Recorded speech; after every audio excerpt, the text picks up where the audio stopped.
Greetings folks, Good Sir Knight here. Figured I'd do a quick vlog. I actually have some video together. Still just waiting on Gojira, but he's actually been busy. So what I think I'm going to do is in the meantime, I'll take the footage I have and just put out a single camera video, because what we did was actually pretty cool. And yeah, so in the meantime, I'll get working on that in a bit. Right now, I just got back from Naha. I was actually chilling with Redbeard. We stopped by Satcom Works to hang out with Takamine-san for a bit, do some checkup on how some of the patches we ordered are coming along. They're looking good. I'm glad to say they're pretty good. It was hot outside. I'm actually drinking tea right now. That was ridiculous. Anyway, that aside, while we were there, he had two really awesome looking patches that I had to get. So the first one, based on my recent purchase from Redbeard, as well as another version, would be this. So here's his work right here. Got the iHeart MP5, then you've got the cat maids that he works on. This patch particularly was 800 yen. So it's pretty cool. It's got the little heart and everything. So this is going to go up on my plate carrier, definitely. And I had the patch he gave me earlier, which I actually put on the back of my helmet right now, but I'm going to swap it out, because he has this maid girl cat with I think it's a cool air out of the way, MP7. A little bit difficult to see. The stocks actually collapse, so the extra little body of the rifle's up in her shoulder.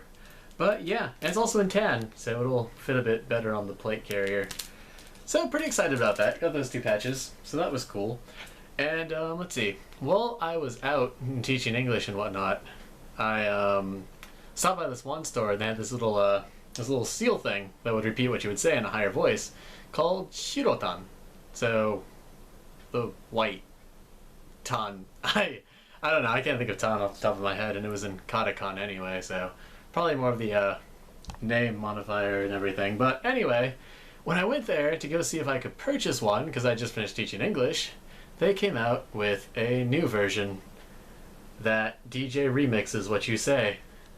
So let's see. It's a good family-friendly thing. Yeah, I got one. You can't tell me what to do.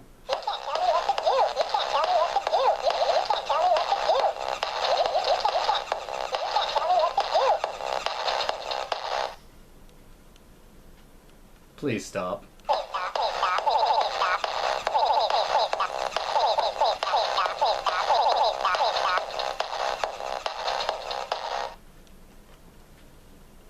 You can also get it to machine gun if you just clap next to it real quick, but it's probably going to repeat what I'm going to say right now, so we're going to take a second before I can actually tell you about that.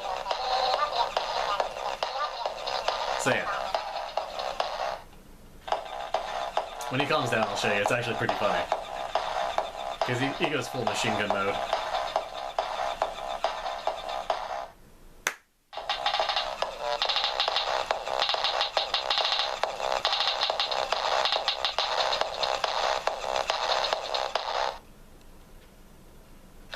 Nope.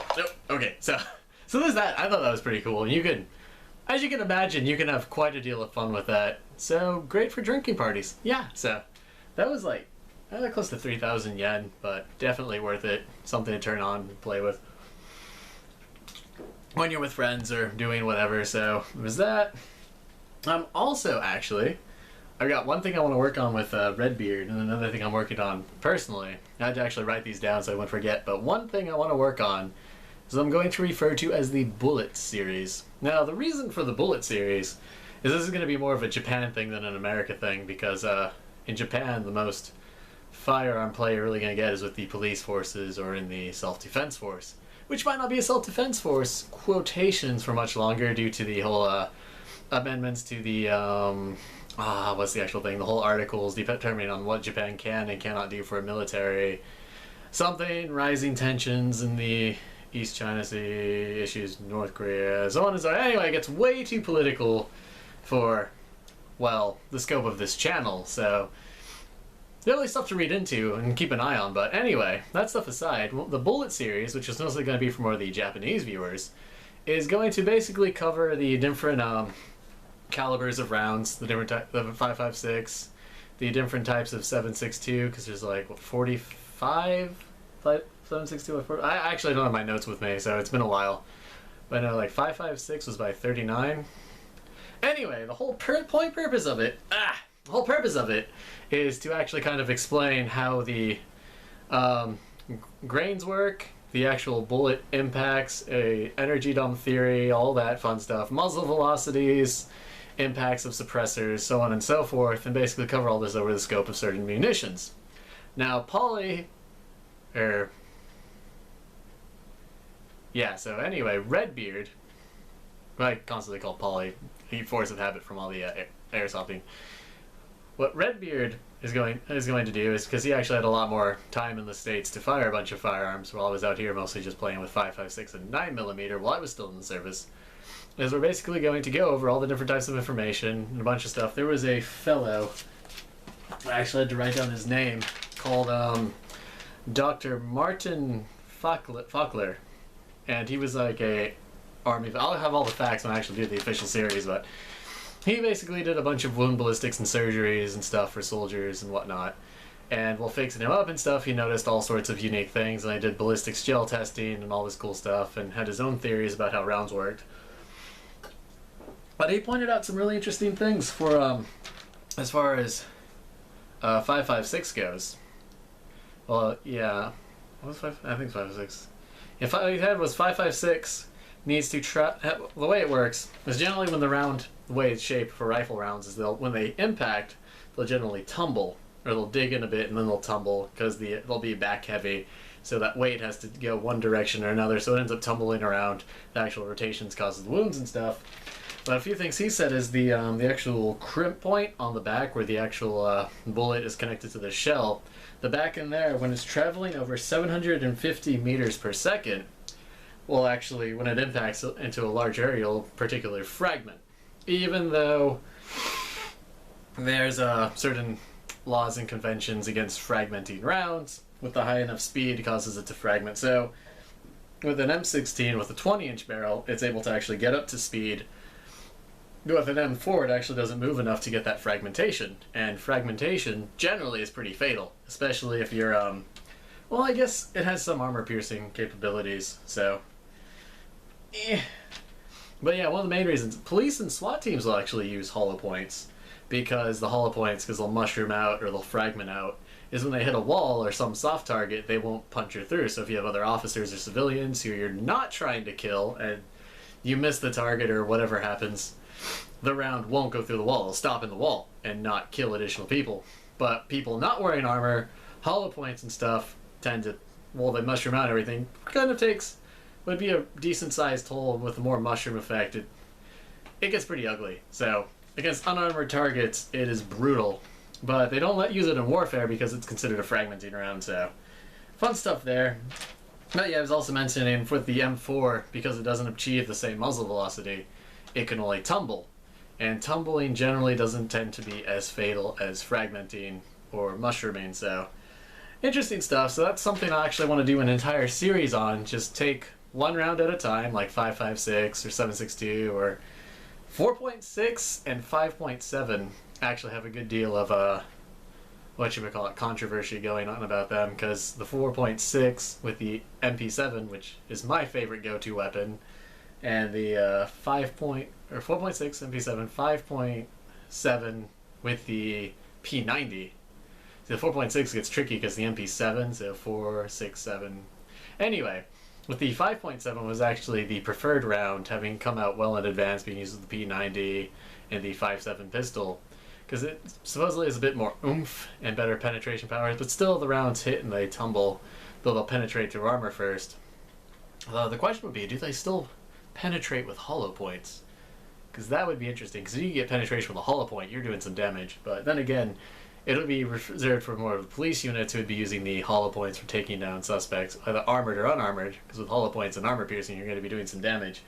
But as far as warfare goes, because they ban hollow points, force you to full metal jacket or armor piercing, well, you'll pierce armor, sure, but the ability to actually drop targets who aren't wearing armor, you're gonna have some different things. I mean, particularly in a war where the enemy group isn't using body armor, or they're using early generation simple soft armor that will stop 9mm but not higher rifle rounds. I mean, rifles would still work just fine, but they're using decent armor and stuff. Well, yeah, then you want penetration, but yeah, I mean, see, there's all sorts of stuff. It can easily turn into very long conversations. That's something I want to work on. Definitely have a bullet series. Definitely will do it with Redbeard. He'll sit next to me and we'll put nice little pictures and everything up and we'll have a blast. So that's something I want to do. Outside of that, as actually when I was teaching my English class, one of the questions or topics we ended up discussing, at least to help improve the English and everything, was Japanese anime. And I say Japanese to specify the country because anime is technically short for animation. Having worked out in Japan and everything, when they refer to America and all of its animation works, they don't use cartoons because cartoons is more of an American word. They'll actually say American anime, which I know for many people, particularly the more Japanophile nature, might kind of cringe like nails to a chalkboard hearing the term American anime, but that's what it's called. So fun stuff. So if you have any weeaboo friends you want to go troll, you can tell them that. Fun stuff. I'm partially dehydrated. It was hot out today.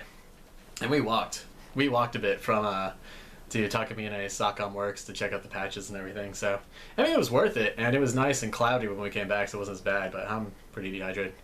So yeah, when we were discussing all the Japanese anime and stuff, we got on the topic of when you see enough anime, you tend to get into the more, not so much the enthusiast level per se, but more of the connoisseur level, because there's a ton of anime out there, and you really kind of want to pick and choose the right ones to watch. And I actually did one of my papers on the history of anime just because it was an easy topic and a good excuse to bash on weebs. And there's actually some really interesting stuff. I actually have it pulled up on Wikipedia right now because I can't remember what I wrote in my paper. But yeah, it started actually shortly before World War II, but that was early first and second generation. The 1970s is when it picked up because 1979, Gundam. Mobile Suit Gundam, to be exact, was an absolutely amazing anime. It opened up kind of the mecha, but more of the true mecha, like space drama mecha, where the machines have a ton of moving parts and take all sorts of repair instead of just robot go smash, robot damaged, oh, robot repaired now. So actually, and the reason Gundam made such an amazing series, although it wasn't all that popular initially, what made it good was they kept a lot of the human aspects, and a lot of the changes and stuff were well defined and advanced, with the whole new type thing and why Amuro could achieve all the things he did, given the complexities of operating a mobile suit. The fact that suits rotate on a center of gravity so they could maneuver in the air on their own. And really clever, what I particularly liked was the Minervsky particle, which was basically the little particle with all of its radiation stuff enabled them to basically have perpetual power, but the reactor was the limiting agent on how much power they can get out. And then there was certain way, and the whole way they did is actually it's based on there's a particle in real life. They'll generally do potential eternal energy, but it just fizzles out after so many, either milliseconds or seconds or whatever. It just fizzles out. So they basically took that particle and took out the fizzling out portion. And yeah, now you have a Minervsky particle, and they also jam. Oh, it was really clever. Not only do they give the perpetual energy, but they also jam radars, which reduces the range down to visual, how far you can see, how accurate your mobile suit is with the weaponry you're using. And it's a really big limiting agent. Everything has to be done through direct lasers for communication. Long-range targeting is difficult to get through the Minervsky particle diffusion. And even with all that, so with how close range these giant robots have to fight and everything, another big issue with ammo consumption and stuff is the fact that you need to have a melee weapon available, so you can still have giant robots, you can have guns, and you can still have them decked out with axes and laser swords. So, really well made, but you compare that to a lot of the more modern anime, and a lot of them just go too much further. The shock appeal for comedies and stuff, or who is it? What's that one? The I know Redbeard loves it. The one where they all wear the weird. I mean, they wear the stylish white and teal suits, but the weird magic high school or whatever. And basically every time something happens, they're like, "Oh no, we need to stop this guy with this magic power, but there's no way to stop him. It's never been done before. It's unprecedented. It's impossible." And as soon as they say that, that's the only indication you ever had that would be impossible. And then the guy immediately goes, "I just did the impossible thing." And everyone's like, "Oh my god," but you don't really get that surprise because it's not something that's ever really been done before. With Gundam, which is what I'm going to compare it to, at least you knew Amuro was getting all these new pilot skills the farther he got. And So when he did do something really unique and powerful, it was well explained, understandable. Speaking of, another good thing about the Gundam series is that they followed the more gray area with everything. So initially start out, oh, the Federation is, the Federation built the Gundam despite on a colony that's not supposed to be developing weapons to begin with. And then Zeon invades, and there's a issue where they try to take out the Gundam, and the Zaku's get a few of the Zaku's get destroyed, and the colony has a hole blown in it and stuff, and Amuro ends up becoming the pilot of the Gundam. And it basically, initially, from the get-go, kind of like, oh, the Zeon's the bad guys. But with all that, the Federation was building a secret weapon to begin with. And then even later on, you have the Zeon dropping off medical supplies and aids to refugees, and stuff you generally won't see with people who aren't of the higher caliber. And you end up having kind of people who are just complete dicks on both sides, and a few people who are doing good things in between. And yeah, so it gives you a wider perspective on how everything works and really brings some more humanity to it. Anyway, I'm rambling on this for a bit.